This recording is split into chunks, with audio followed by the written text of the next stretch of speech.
A few weeks ago, we stopped over at a friend's shop to show us around. This shop is called Noel Automotive, and they are based out of Iowa. Social media, you may also know him by Mopar Keith. This shop does a lot of restoration and works with a lot of customers to get their classic cars back on the road. They specialize in classic Mopars, but they will work on a little bit of everything, such as this AAR CUDA, which we'll get into later in the video. And you'll be able to see this car at the McCacken show coming up in a few weeks. So a special thanks to Keith and Chris over there at the shop to take time out of their busy day to show me around. So we're at Noel Automotive, and we're checking out some of the cars here. This is Keith, or other known as Mopar Keith. Yep. And tell me about this Dart.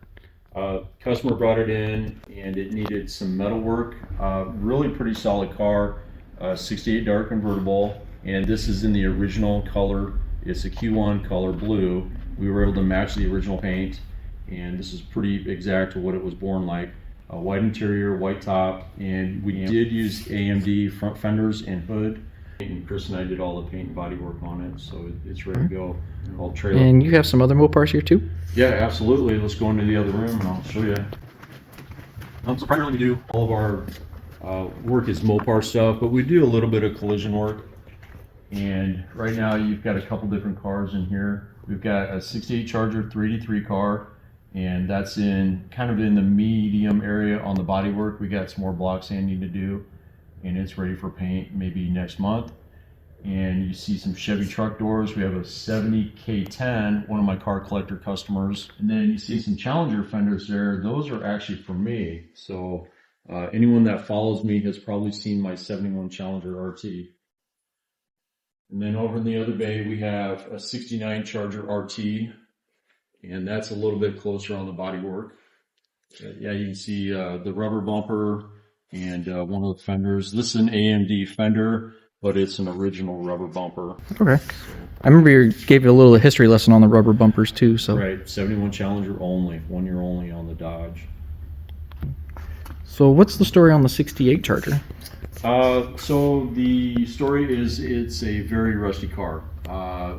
Some of these cars, we call them a catalog car, because basically you just open up the catalog and just point and click, and you just fill your cart with like $10,000 in sheet metal. I mean, we're talking roof skin and package tray, inner and outer wheelhouses, quarters, trunk, taillight panel, bumper brace, floor pans. What does this have, Chris? It has original fenders. No, this one I think is a lot of AMD. I think this is all AMD. The cowl and the cowl and the firewall are original. The hood's original. Yep. And the rear valance or front valance is original. Yep. But I mean, my God, this thing is just. I mean, rocker panels even. This is definitely a rusty car. Now it's a 383 car.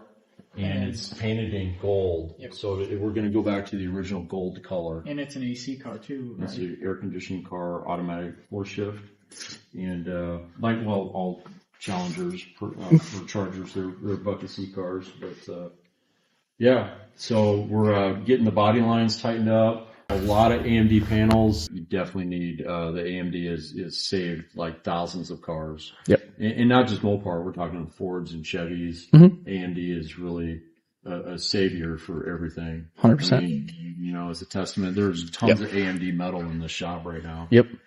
You know? Now, is that the green that the car's going to go? It is, yeah. So not a lot is known about this car. It is a 440 floor shift RT. And the reason we know it's an RT is because of the VIN number, of course. And we know because of the original, it had a rear black rear stripe, the RT stripe, and black interior and black vinyl top. Okay. But otherwise, there's no build sheet or fender tag that exists, and the original engine is gone as well. Gotcha. But it's definitely the J6 or FJ6 bright green color. Okay. And so we've already did the primer overspray on the bottom and jammed the car out. And then as time went on, we found out the doors fit like ass, so we had to tear it apart. And it was wrecked so hard that the A-pillar, and if you know how these Mopars are put together, and I know you do too, because I just saw you do like a hinge plate repair. Yep. But this A-pillar goes clear down to the rocker panel, and anyway, the lower hinge pocket was pushed in. Okay. And it was messing with the whole door situation. And so once we figured that out, we just took a quarter power and put it against the other side, and we just used the quarter power and we just shoved it back into place. Really? Okay. And the door fits great. Gaps and everything are nice. Everything's level. The cowl, the fender, the whole fitment situation is good. So, but this thing took a lot of work. It's one thing to do a straight rusty car. It's another thing to do a smashed car. Once all the fitment is done, we'll go ahead and take the fenders off, kind of do a pre-paint. You get paint on everything. The factory never did that. That's why they rusted out, is because there's so many bare metal spots. But we'll do a pre-paint on the inside, and on the inside of where the metal touches each other, we'll put seam sealer in here, bolt it down tight to where the seam sealer squishes out, and then we'll go ahead and just scuff it and then just reshoot the whole engine bay. Okay. And then that way, it's unlike like Camaros or Mustangs where the engine bay is black and then assembled, or like the Chevy truck right here where the engine bay is black. The Chrysler products, you just imagine like they're just dipped in paint. Yep. Everything is painted, the engine bay, everything, interior. So it's real important when we're doing a restoration that we paint all the bolts and paint it together. Because you've seen it at car shows, you can paint everything separate and bolt the fenders on later, but then, you put a socket on that bolt and it blows the paint off. Yep. And then sometimes you see cars at car shows with like silver or gold cadmium bolts that just stick out like a sore thumb. Yep. If you're a Mopar guy, you know what I'm talking about. And I get it all the time because on my car I have black bolts on the fenders, but I take my fenders on and off my car so often after a race. That's a different situation, a race car versus a restoration and stuff like that. Yep, so and I get it all the time, and I know I'm going to hear it this weekend at SEMA too. They're going to it's supposed to be painted, right? I know I'm going to hear it. Isn't correct. Yeah. It's a race car. I got QA1 and everything, and the engine and everything. So this truck is really cool. It was actually born a 2-wheel drive truck, and we've got a mix of AMD and original parts. So we have an original cab, original fenders, but an aftermarket cowl hood, or like a cowl induction hood, and the core supports aftermarket. And he converted the frame to 4-wheel drive.